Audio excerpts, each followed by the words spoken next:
Hi, my name's Robert Martinson, and I have the pleasure of introducing speakers today.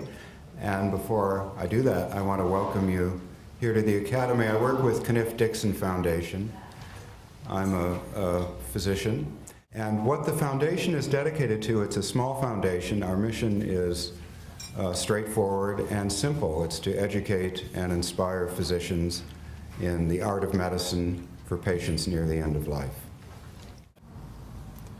The most difficult conversation, communications. It's just about sitting down and talking with somebody. How Medicare defines palliative care, which changed dramatically last year.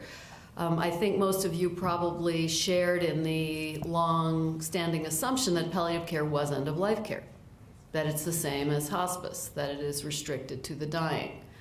Of course, the problem with that is that most people with serious illness are not dying. They're living with a serious illness for many, many years. It is very hard to stop that train. There are so many things. The ICUs are just a series of knee-jerk reactions. This happens, this happens, this happens, this happens.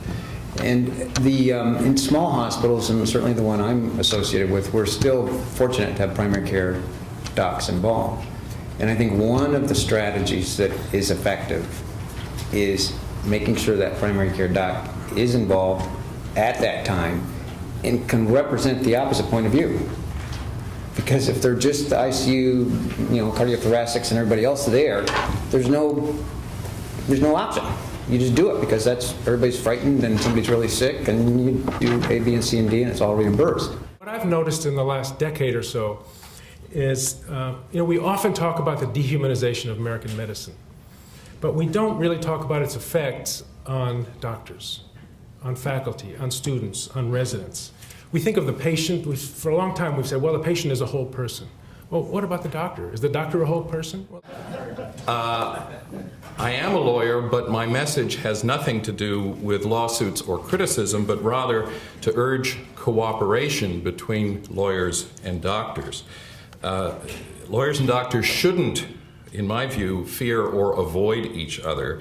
They should work together with their patients and clients, particularly as those patients and clients develop serious healthcare conditions.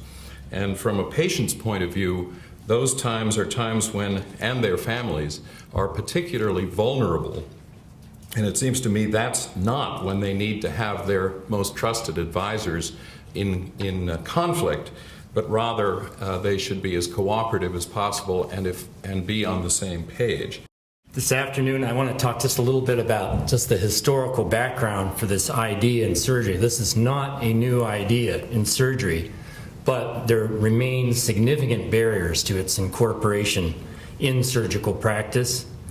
I want to just talk briefly about that there is some hope in the form of evidence-based. There are some parameters, there are metrics developing that can actually show that we can make an impact in this area, particularly in the operations that we do. I think it begins with self-knowledge. I think we got to acknowledge our own, when you feel the, what I call the wubba-wubbas about, like, I'm afraid to have this discussion, you got to ask yourself, why do I feel it? What is it I'm afraid of? Best way to assure hope is the establishment of a trusting relationship, and the quickest way to take it away is to leave someone with a sense that you're holding back on them, or that you're not giving them honest information.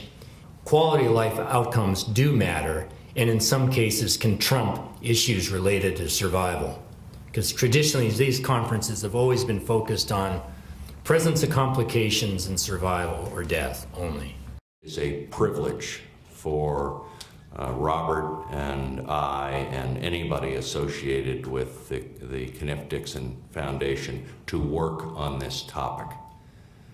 It's real important, and there has to be room for us to make a difference, and we will continue to look for ways to do that, and we are grateful for the opportunity.